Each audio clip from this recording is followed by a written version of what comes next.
Shalom, selamat pagi Bapak Ibu dan Saudara yang dikasihi Tuhan Yesus.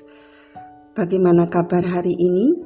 Salam jumpa dalam Sapari, Sapaan Rohani Immanuel, Selasa 30 Mei 2023. Firman Tuhan yang menjadi dasar kita pagi ini tertulis dalam Matius 21 ayat 19. Demikian. Dekat jalan ia melihat pohon ara, lalu pergi ke situ. Tetapi ia tidak mendapat apa-apa pada pohon itu, selain daun-daun saja.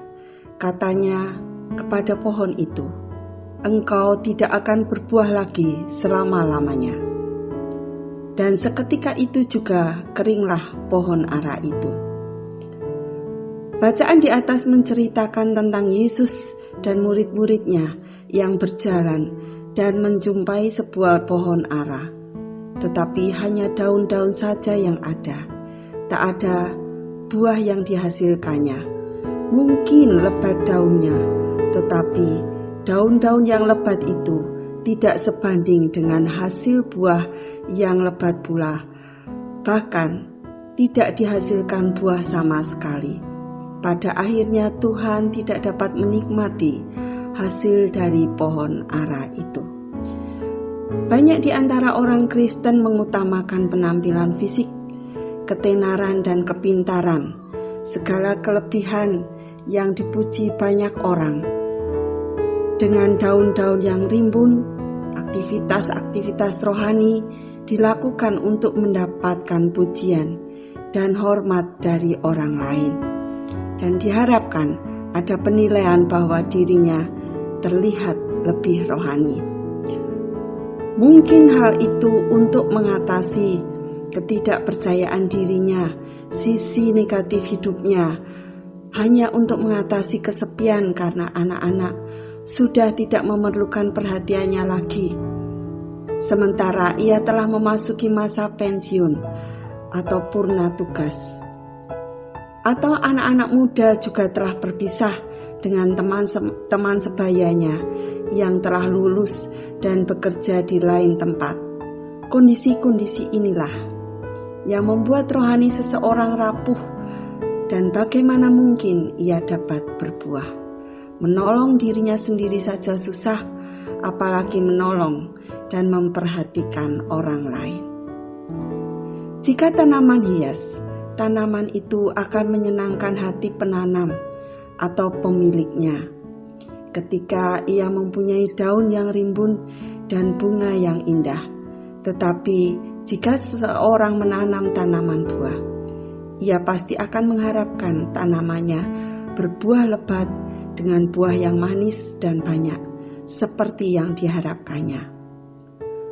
Tuhan pun juga seperti pemilik kebun tanaman buah itu.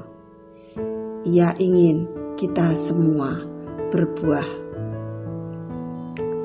Bapak, Ibu, dan Saudara yang sudah berusia mungkin bisa mengingat lagu pujian dalam bahasa Jawa ini.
Tuhan Yesus sedang mencari buah di dalam kita pengikutnya. Namun buah itu tak dijumpai di dalam kita. Itu yang membuat Tuhan Yesus merasa sedih dan menangis.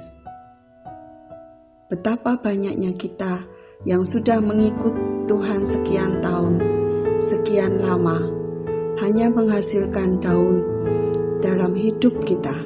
Mungkin karena alasan sibuk dalam rumah tangga, studi, pekerjaan, pertemanan, alasan ekonomi, dan dengan berbagai alasan kita masing-masing. Tentu kita lebih tahu. Sebenarnya Tuhan menciptakan hidup kita masing-masing untuk maksud yang besar, supaya hidup kita berbuah dalam karakter dan pelayanan dalam keluarga, di gereja, dan di tengah masyarakat. Mari kita mengoreksi hidup kita.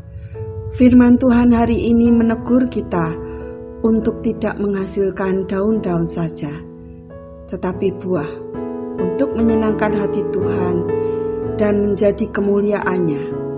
Mari kita berdoa. Tuhan, ampuni saya jika selama ini sering mencari dan melakukan pencitraan diri, sementara saya membiarkan rohani saya kosong, bahkan merasa hidup ini tak berharga di hadapan Tuhan dan sesama, apalagi menjadi berkat bagi orang lain. Tuhan pasti kecewa dengan hidup saya yang sungguh tidak berbuah. Tolonglah saya menyadari pentingnya hidup yang berbuah dan menyenangkan hati Tuhan. Di dalam nama Tuhan Yesus yang menolong saya untuk menjadi berkat bagi yang lain, saya berdoa.